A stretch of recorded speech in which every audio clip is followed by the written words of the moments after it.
Johonna iba afaba wapau kun suba saruk.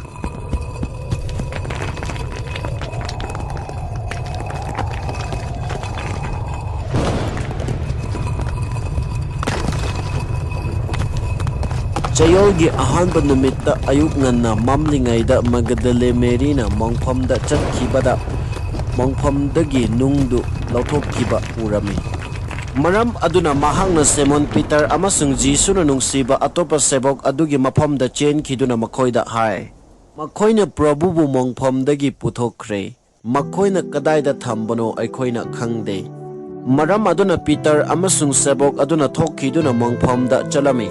Makoi anina chinminarami adubu atopa sebok aduna Peter dagi hena kanna chenkiba maramna mongphamda hana thunglami. Mahakna nontaduna yengbada kabrangi fi leibadu urami.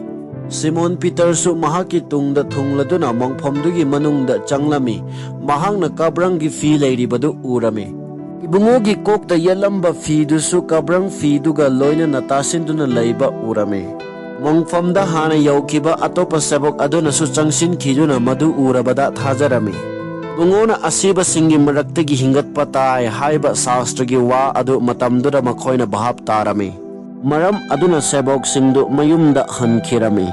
Marina mongphamdugi mapanda kaptuna leblami. Mahangna kapna nontaraga mongpham manungda yengshilami. Jisugi haksang leiramba maphamdugi kok amasung khonglomda angauba phi setpa sargadut ani khak phamduna leiba mahakna urami. Makoina mangonda hairami. He nupi nahak karigi kaplibano. Mahakna hairami makoina aigi Prabhubu puthokre. Makoina thamba mapham adu ai khangde. Madu hairaga mahakna onsillakhibada Jisu leptuna leiramba ure. Adubu Jisuni haibadi mahakna khanglamde. Jisuna mangonda hairami. He nupi karigi kaplibano. Nangna thiribadu kanabuno. Mahakna ingkhol koiba mi oiraboy ningduna mangonda hairami. Ibungo nahakna ibungobu puthokkiba oirabadi nahakna thamba mapham adu aingonda takpiu aduga aina ibungobu lauthokjage. Jisuna mangonda hairami. Mariam. Mahakna onsil laktuna Hebrew londa hairami. Rabuni. Madudi oja haibani. Jisuna mangonda hairami. Aibu sokkanu maramdi ai ipagi maphamda kadri. Adubu ichin inaw singi maphamda chatlaga aigi ipa nakhoigi su napa aigi ishor nakhoigi su ishor oiriba ibungo mahaki maphamda aina kagadauri haina makhoida tambiyo. Magadalegi Marina chatkiduna sebok singi maphamda Prabhubu aina uzare haina hairure. Aduga wasingdu mangonda takpira I haina su tamlami. Amazing numiki numidang wairamda Jihudi singbu kibagi maramna sebok singna leiriba maphamdugi thong singdu lonsinduna leiringaida Jisuna laktuna makhoigi marakta leplaga makhoida hairai. Nakhoida ingthaba leishanu madu hairaba matungda ibungo mahaki khut amadi puknoptu uhalame. Sebok singna Prabhubu ujarabada yamna harauzarami. Ibungona makhoida amuk hanna hairai. Nakhoida ingthaba leishanu. Ipana aibu thabirakpa adugumna ainasu nakhoibu tharibani.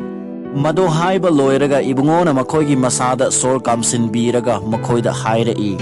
Thawai asengba phangjaro nakhoina kanagumbagi pap kokpirabadi makhoigi pap kokpirabani. Nakhoina kokpidrabadi makhoigi pap kokpiroi. Tarani thoigi maraktagi ama Thomas Phaibokni hainaba adu Jisuna lakpa matamda makhoigi marakta leiramde.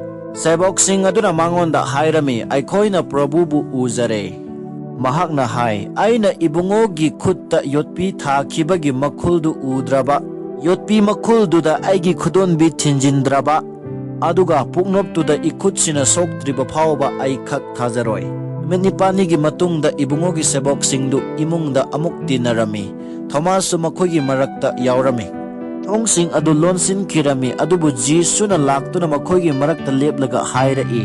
Nakhoida ingthaba leibisano aduga ibungona Thomasta hairai. Aigi khut asi nahagi khudonbi thinjinduna yengo.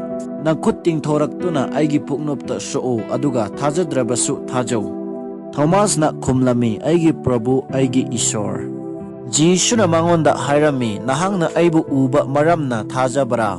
Udrabasu thajaba makoidu yaifabani. Jisuna seboksingi mangda atai angakpa khudam kayarom taurami. Makoidu di lairiksida ishinde. Adubu Jisudi isorgi machanupani.